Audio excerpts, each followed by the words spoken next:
Hello and Happy New Year, and welcome to this Sunday's edition of Alaska Weather, first day of January, the new year 2023. Up first, we've got, hazardous weather graphic. And up along the Arctic coast, there's a blizzard warning that kicks into effect tonight and continues through Monday. And then to the west there, winter weather advisory, Prudhoe Bay and the east central Arctic coast for the same time frame. And that's for winds of 50 to 60 miles per hour up in those areas in gusts, and creating whiteout conditions and blowing snow. And then down toward the Bering Strait coast, there's still a winter weather advisory out there until 6 p.m. Monday for winds out of the northeast gusting to 50 miles per hour. That'll create some areas of blowing snow.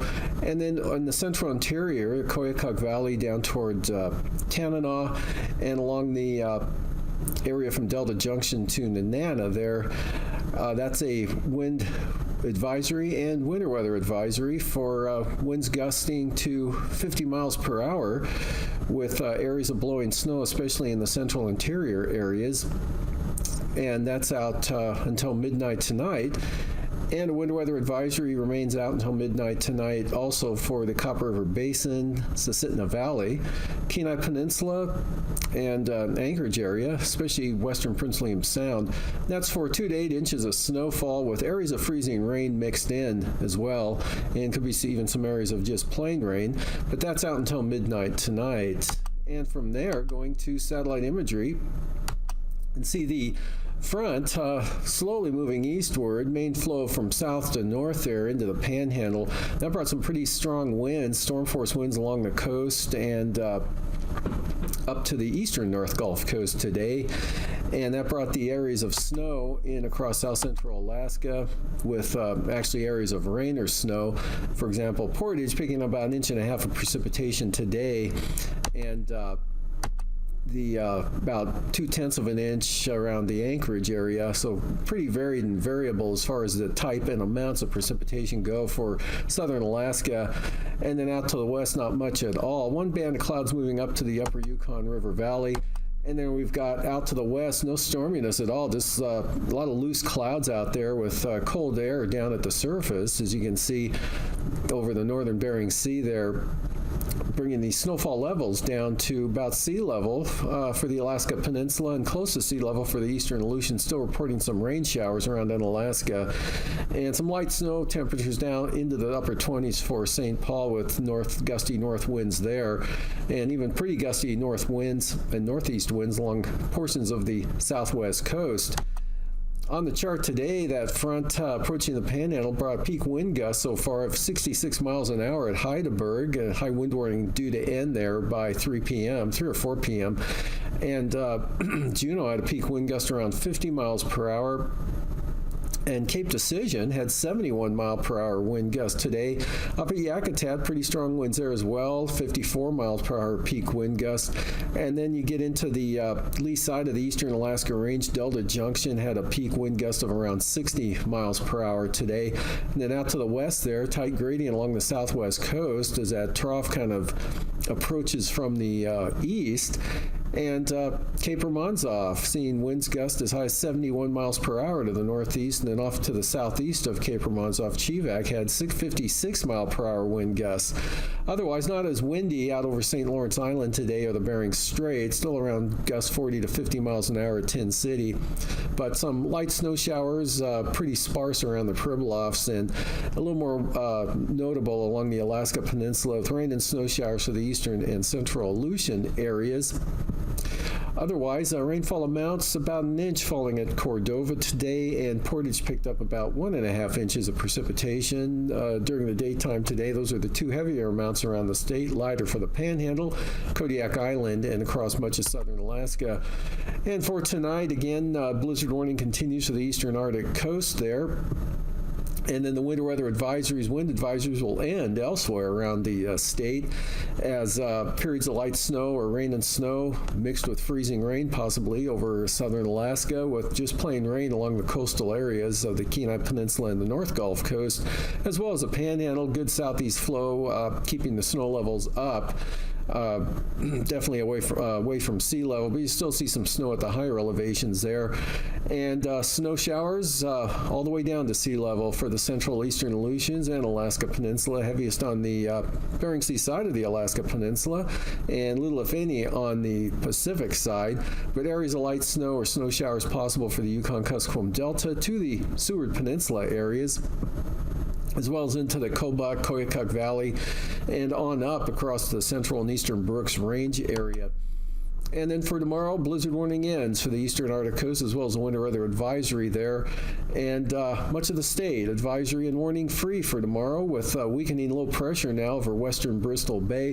You can see a much slacker gradient all along the North Gulf Coast, and just a weak trough line from the Kenai Peninsula on down to just off the Panhandle. I'll keep rain and snow showers going across the southeast coast. Winds and precipitation will be lighter at all areas.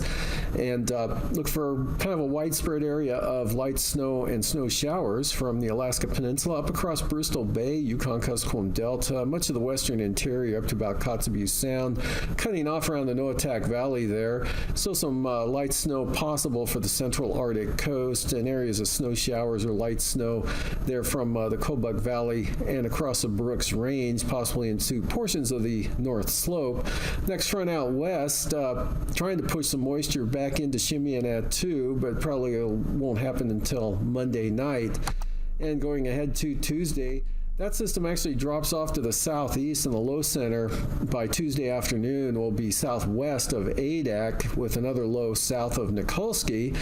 And so just some rain and snow there for the central Aleutians, with not much in the way of wind, not much of a factor there. And pretty light winds over all of the Bering Sea, all the way up to St. Lawrence Island. We'll see lighter winds dropping down from the gales you'll have on Monday to barely even small craft advisories of that on Tuesday, with light winds along the west coast areas, chance of snow or snow showers from the Yukon Delta, Seward Peninsula on up into the northwest interior, and some flurries there along the eastern or the central and eastern Arctic coast.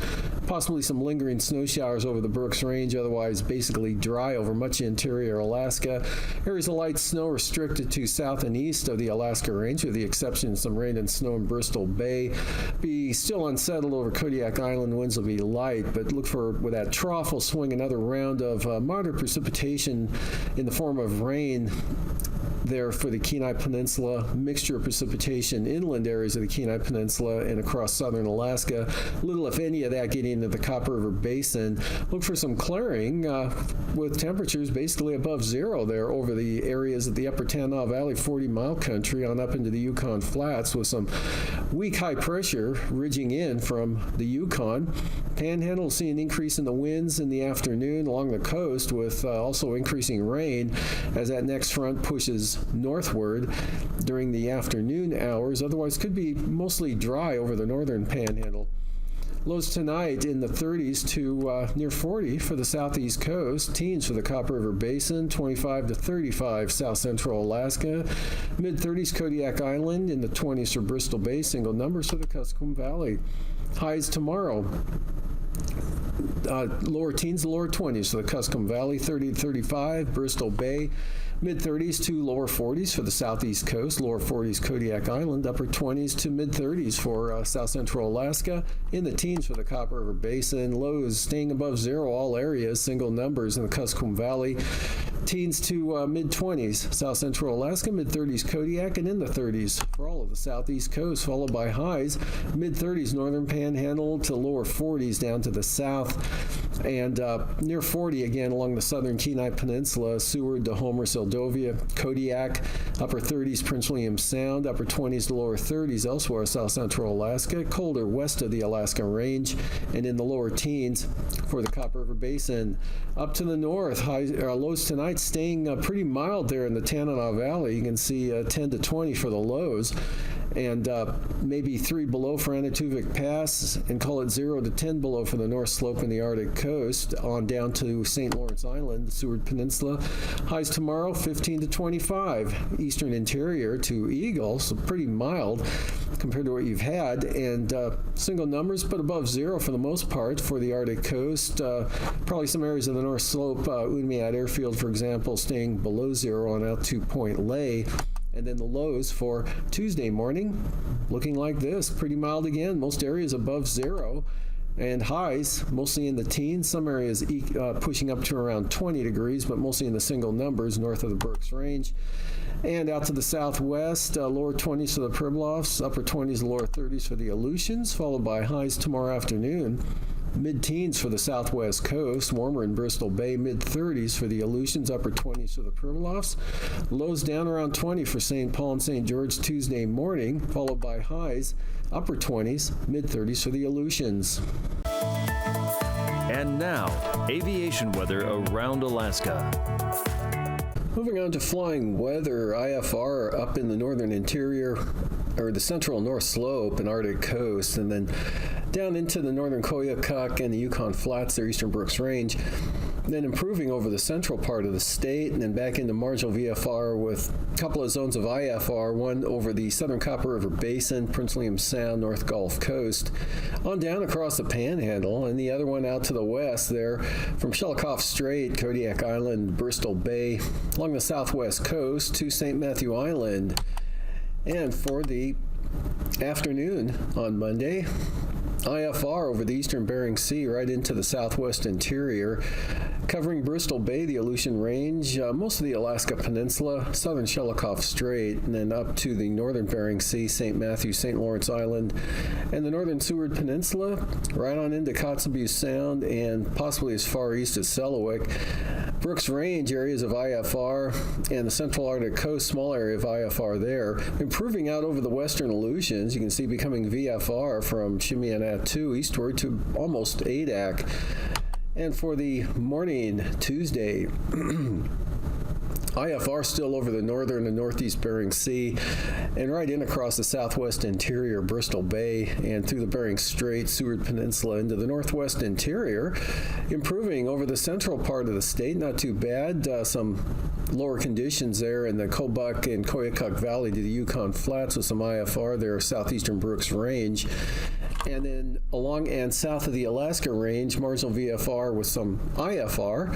IFR for the North Gulf Coast there, Prince William Sound, especially western and northern Prince William Sound, eastward to Yakutat. Panhandle still socked in with IFR, as well as Bristol Bay to the Aleutian Range. And mostly marginal for the central southern Bering Sea, Aleutians, Alaska Peninsula, Kodiak Island. And for Tuesday afternoon, pretty good area of VFR now in the central part of the state, but south of the Alaska Range, marginal VFR, and some areas of IFR as well. And then IFR now mostly over northern Lynn Canal and Glacier Bay, improving as you head south to marginal VFR, some VFR conditions as well. Otherwise, northern Bering Sea, IFR, right into the southwest interior through the Bering Strait and up across the northwest part of the state there. Kotzebue, Kivalina, Point Hope, Red Dog, and the Noatak Valley as well to about Point Lay. And then the Arctic coast, mostly marginal. Some possible VFR there for the east central North Slope areas. Southern Bering Sea and all the Aleutians, marginal VFR. And moving on to passes. Anaktuvuk, occasional marginal VFR tomorrow. And Adigan could go back and forth, marginal VFR to IFR. And Lake Clark and Merrill, occasional IFR there, especially on the eastern entrance of both passes. And rainy, mostly marginal for the day on Monday. Windy, marginal VFR. Isabel, occasionally marginal as well as Mintesta, marginal VFR. and Tanita IFR, still possible on that eastern entrance, otherwise marginal VFR, and probably VFR out the west side. And for Portage, IFR, lowest conditions, eastern entrance, and for Chilkoot and White, IFR.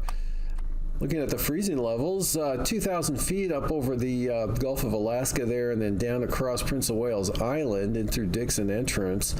Otherwise, at the surface now, pushing inland over southern Alaska and north of the Panhandle, as well as along and north of Bristol Bay, still south of the Pribilofs, but north of the Aleutians. And for icing, again, good south and southeast flow, pushing a fair amount of moisture up to the North Gulf Coast, and the bulk of the moisture right off the southeast coast during the day tomorrow. Areas of considerable moderate there, and then isolated moderate across all of southern Alaska into the southeast coast, back to the Yukon-Kuskokwim Delta, Kuskokwim Valley, southwestward covering the Aleutians, southern Bering Sea, and then cutting off about the Pribilofs northward with little, if any, icing threat over the northern part of the state. And for the jet stream, main jet south of the forecast area here off the chart, 95 knots there coming into the coastal areas of British Columbia. It's 65 knots over the Panhandle. 9,000 feet, south 45 into the southeast interior, and 3,000 feet, 35 knots, Prince William Sound, turbulence, southeast coast, and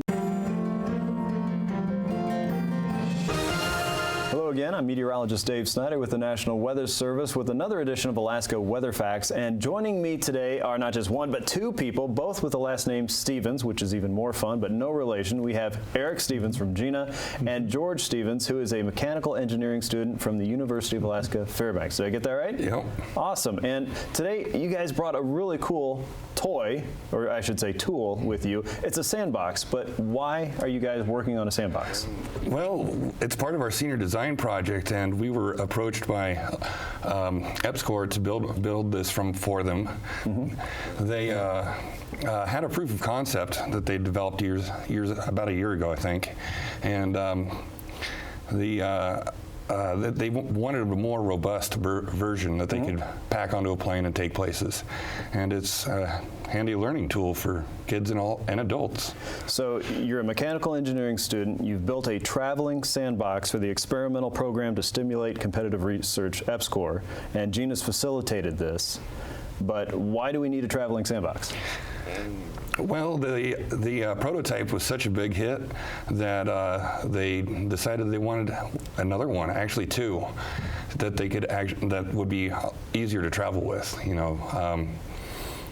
possibly marketable even. Okay, so this is a traveling sandbox that's got a lot of bits and pieces and a computer hooked up to it. What is the computer doing with the sand? The computer actually uses a Kinect sensor to read the topography of the sand or the shape of the sand, and then the computer translates that into information which it projects using a projector onto the sand, showing topographical lines and which is representative of the shape of the sand.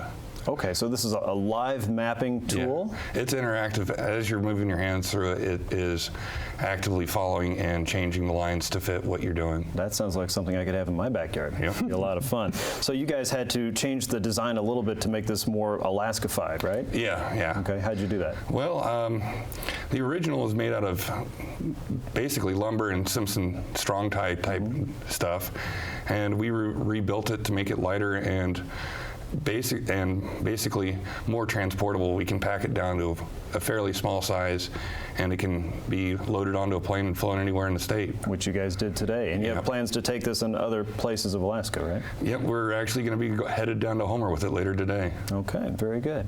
Eric, how does this fit into science learning around Alaska? Well, you know what? I think it is a tool and it is a toy, and it brings out a smile from an 8-year-old and the smile from a 48-year-old with that inner 8-year-old wanting to get out. The sandbox, it's an interactive learning tool that teaches us how topography in the 3 dimensions is related to, say, a 2-dimensional map. More about that later. Just like George was saying, it's got a Kinect sensor, not just for video games anymore. It can sense out the lay of the land there, feeds that information in the computer. A computer identifies that, sends a signal to a projector to send topographic lines to map over that lumpy ground. So you get a three-dimensional topo map out of it. And my favorite thing about it, this is the thing that stops people at the trade show. They stop at your booth and don't leave, is that you run your hand through that sandbox and it responds in real time. It remaps the topography as you get to be Mr. Tectonic Plate Drifter there. You can make things how you want. Well, what if we made a really high mountain here and a low valley there, and the lines adjust to what you did? It's a learning tool because it shows you that connection between these two-dimensional topo lines and what's really out in Alaska. And Alaska's a place with all kinds of topography.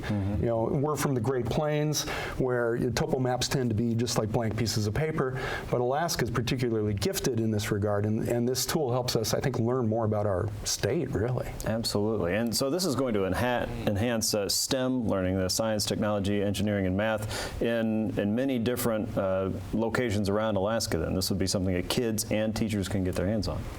It sure is. And I mentioned it's like flypaper at a booth that, or at the Science Potpourri when we had Greg's original version of this sandbox, and that one was made out of scraps of wood, and it was a prototype. But even that one, before it had some of the refinements that George and crew have made for this newer upscaled, maybe a 2.0 version of the sandbox. Even that one was so attractive to people.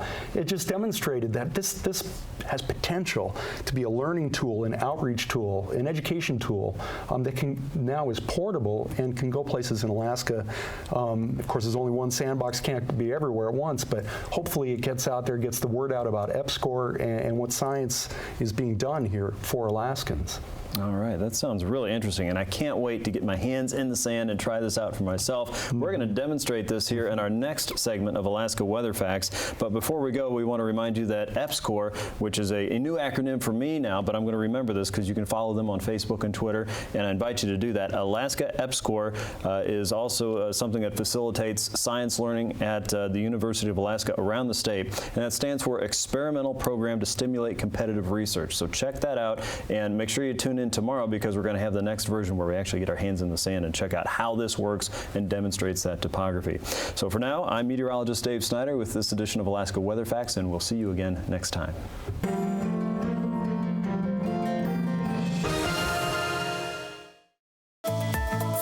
And now, marine weather around Alaska. Small craft advisories for the south coast tomorrow for south winds 25 to 30 knots. And for the north coast, south to southeast winds 25 to 30 knots with gusts of 40 knots. Lynn Canal, Glacier Bay, northern inner channels north at 20. Then southeast at 25 with gusts of 40 knots for Stevens Passage. Clarence Strait, southeast winds 30 knots with gusts of 40 knots. Seas up to about 15 feet. And then for the day on Tuesday, gales as that next system pushes in onto the central and south coast with southeast winds picking up to 40 knots there and seas building to over 20 feet. In the north coast, east-southeast winds picking up to 35 knots. Lynn Canal, Glacier Bay, north winds at 25 knots. And for Stevens Passage, winds will be out of the northeast at 25. Clarence Strait, southeast winds 25 knots, and those seas now down to 5 feet. For the eastern North Gulf Coast and Prince William Sound, southeast winds on Monday at 30 knots. Western North Gulf Coast, southeast at 25. And for the Barren Islands, southeast winds 25 knots. Kamishak Bay looking at a southeast wind at 25 for the day Monday. And Cook Inlet, northeast winds 20 to 25 knots with 5 to 8 foot seas. And for Tuesday, Cook Inlet, northeast winds 15 to 25 knots. Seas running 4 to 6 feet. East winds at 25 knots for the Kamishak Bay area. Barren Islands, winds southeast at 25 knots. For the North Gulf Coast, gale warnings, winds increasing from the east, 40 to 45 knots with 15 to 20 foot seas. Prince William Sound, winds down to 15 knots out of the northeast, seas down to 3 feet. Kodiak Island, south to southwest winds 15 to 20 knots on the day Monday. For the Alaska Peninsula, northwest winds 25 to 30 knots, seas at around 12 feet. Bristol Bay, northeast breeze at 15 knots, seas 3 feet. Even lighter winds for Bristol Bay on Tuesday. Light southerlies at 10 knots in the forecast with seas at about 3 feet. Alaska Peninsula, west winds 20 knots, 7 to 9 foot seas. For Kodiak Island, east to south winds at 20 knots. And for the eastern Aleutians, northwest winds 30 knots Monday, seas 11 to 13 feet, 25 knot northwest winds for the central Aleutians, and out to the west, winds will be west and northwest 20 to 25 knots. For the day Tuesday, Kiska to Shimia, north winds at 20 knots, Amchitka Island, south winds at 20 knots. Adak and Atka, winds laying down to 15 knots from the south and southwest. And for the eastern Aleutians, west to southwest winds at 20 knots with seas 8 to 9 feet. For the southwest coast, on Monday, north winds 25 knots, northwest 25 for the Pribilofs, and north at 30 knots for St. Matthew Island. Gale warnings for St. Lawrence Island, north winds 35 knots. And for the day on Tuesday, for Norton Sound, pretty light out of the east at 15, and winds diminishing to 25 knots for St. Lawrence Island, still from the north. For the southwest coast, lighter winds also from the north and northwest, now 10 to 15 knots.